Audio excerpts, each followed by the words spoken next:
नमस्कार। आप देख रहे हैं यंग तरंग सच की आवाज। और आज के इस खास पॉडकास्ट सीरीज स्पेशल में मैं आप सभी को एक बहुत ही महत्वपूर्ण और संवेदनशील मुद्दे के बारे में बताऊंगा।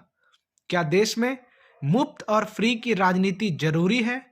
देश में क्या ऐसी राजनीति होनी चाहिए या नहीं? या देश में मौजूदा समय में जरूरी मुद्दे से जनता का ध्यान भटकाकर इन मुद्दों का सहारा लिया जा रहा है? आप लोग देश के मौजूदा राजनीतिक हालात से भली भांति वाकिफ होंगे और बात जब चुनाव की आती हो तो राजनीतिक मुद्दे और घोषणाएं सारी बेड़ियों को तोड़कर अपने चरम पर पहुंच जाती है। राजनीतिक दल जनता को लुभाने का कोई भी प्रयास गंवाना नहीं चाहती और उसी क्रम में देश में पिछले कुछ समय से एक नई राजनीतिक विचारधारा का आगाज हुआ है, जो है मुफ्त और फ्री की राजनीति। जी हाँ, मैं बात कर रहा हूं देश में हो रहे फ्री की पॉलिटिक्स की। अगर कहें कि जनता को मुफ्त लाभ देने का वादा करके वोटों को अपने पाले में करना, तो यह कतई गलत नहीं होगा। ऐसा नहीं है कि इस प्रकार की राजनीति देश में पहली बार हो रही हो। हिंदुस्तान में आजादी के बाद से ही इस तरह की पॉलिटिक्स की शुरुआत हो गई थी और तमिलनाडु जैसे राज्यों में यह बड़े पैमाने पर देखा गया था, जब तमिलनाडु की पूर्व मुख्यमंत्री एवं अन्ना द्रमुक पार्टी की अध्यक्षा जयललिता ने 10 रुपए में भरपेट मुफ्त खाना योजना की शुरुआत की थी। फिर देश में अचानक से जातिवाद का नारा बुलंद होने लगा और उसके बाद से कई राजनीतिक दलों के द्वारा मुफ्त में गेहूं, चावल और राशन की अन्य सामग्रियों का वितरण करना शुरू कर दिया गया।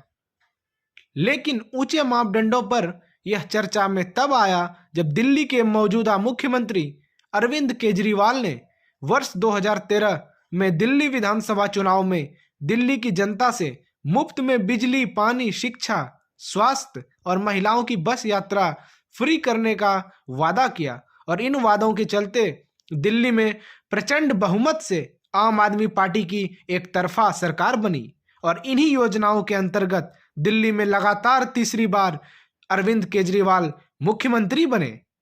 इन योजनाओं का लाभ दिल्ली की जनता को बड़े पैमाने पर हुआ और कई फायदे भी हुए, लेकिन इसका नकारात्मक प्रभाव तब पड़ा जब कोरोना महामारी में दिल्ली की जनता स्वास्थ्य सुविधा के लिए दर दर भटक रही थी, क्योंकि दिल्ली सरकार ने स्पष्ट किया था वह अपने बजट का सिर्फ 10% हिस्सा स्वास्थ्य पर खर्च करती है, जिससे लोगों को इलाज कराने में काफी दिक्कतों का सामना करना पड़ा था। सरकारी अस्पतालों में ऑक्सीजन, दवाई और बेड की कमी ने सरकार के सभी दावों का पोल खोल दिया था और मुफ्त में इलाज कराना आम लोगों के लिए असंभव सा हो गया था। लोगों को लाखों रुपए देकर प्राइवेट अस्पतालों में अपना इलाज कराना पड़ा और इस प्रकार से लोगों ने अपनी जान बचाई। इस प्रकार की फ्री की राजनीति सिर्फ दिल्ली तक सीमित नहीं है।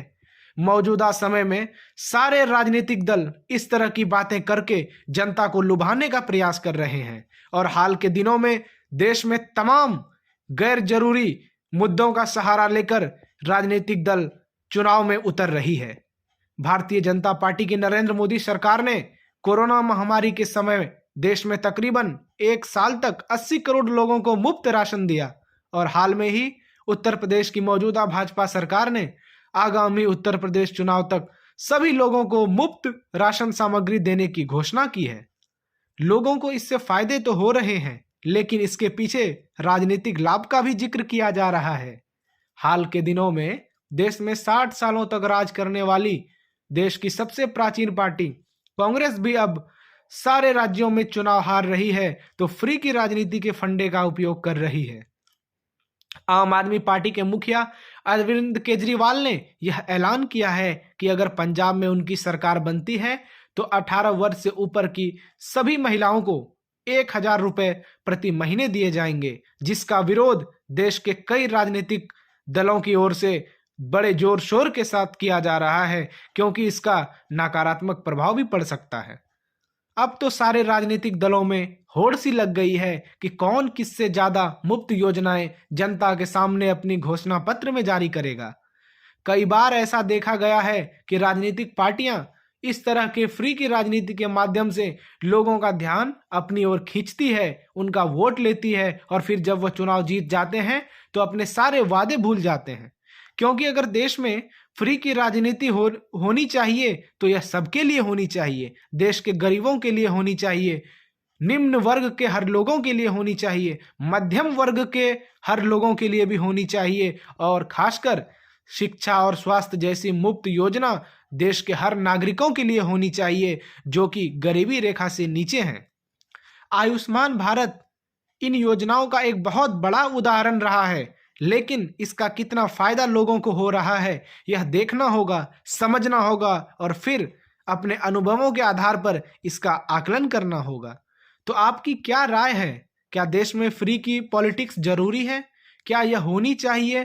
क्या सबों के लिए होनी चाहिए? क्योंकि मुफ्त की योजनाओं का असर देश की अर्थव्यवस्था पर बड़े पैमाने पर होता है और हाल के दिनों में ही वैश्विक एमपीआई 2020 के अनुसार नेशनल फैमिली हेल्थ सर्वे के आंकड़ों के आधार पर भारत 107 देशों में 8वें स्थान पर रहा है और देश की 37% जनता गरीबी रेखा के आसपास है।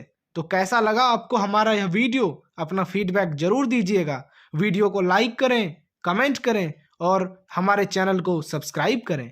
इस तरह की अन्य महत्वपूर्ण खबरों को देखने के लिए आप देखते रहिए यंग